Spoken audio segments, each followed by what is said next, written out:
Hello అండి, welcome to కేదాస్ kitchen channel. ఈరోజు వీడియోలో నేను వాము అన్నాన్ని చూపించబోతున్నానండి. ఎప్పుడైనా నోరు బాగాలేనప్పుడు, ఇంకా అరుగుదల తక్కువగా ఉన్నప్పుడు, కడుపులో నొప్పిగా ఉన్నప్పుడు ఈ వాము రైస్ ఐటమ్ అనేది మనకి చాలా వరకు ఉపశమనంగా ఉంటుందండి. కేవలం 10 నిమిషాల్లో మనము ఈ రైస్ని చక్కగా తేలిగ్గా రెడీ చేసుకోవచ్చు. ఇప్పుడు ఎలా అనేది మన వీడియోలోకి వెళ్ళిపోదామా.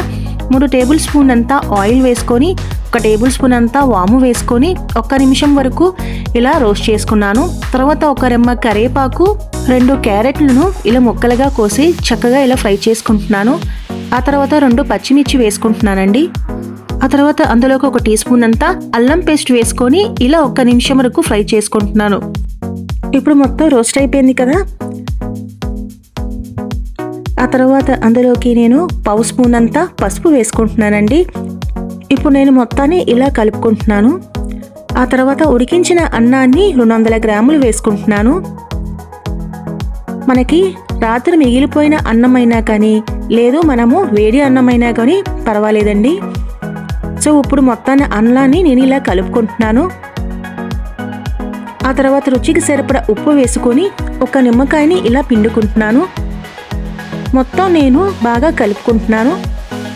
ఇది తయారు చేయడం మనకి చాలా సింపుల్గా, చాలా తేలిగ్గా అయిపోతుందండి. తప్పకుండా ఈ రెసిపీ మీరు ట్రై చేస్తారు కదా. అంతేనండి, ఇప్పుడు మనకి వాము అన్నం రెడీ అయిపోయింది. చివరిగా నేను అరకట్ట కొత్తిమీర వేసుకొని ఇలా కలుపుకుంటున్నాను.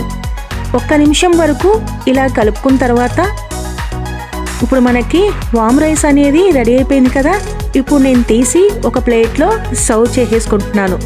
అంతేనండి, చాలా సింపుల్గా మనకి ఈ వాము రైస్ అనేది రెడీ అయిపోయింది కదా. మనకి అరుగుదలకి చాలా బాగా పనిచేస్తుందండి ఈ వాము రైస్ అనేది.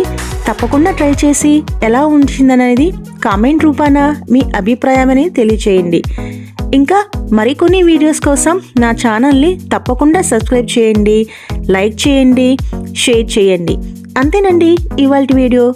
మరికొన్ని వీడియోస్లో కలుద్దాం.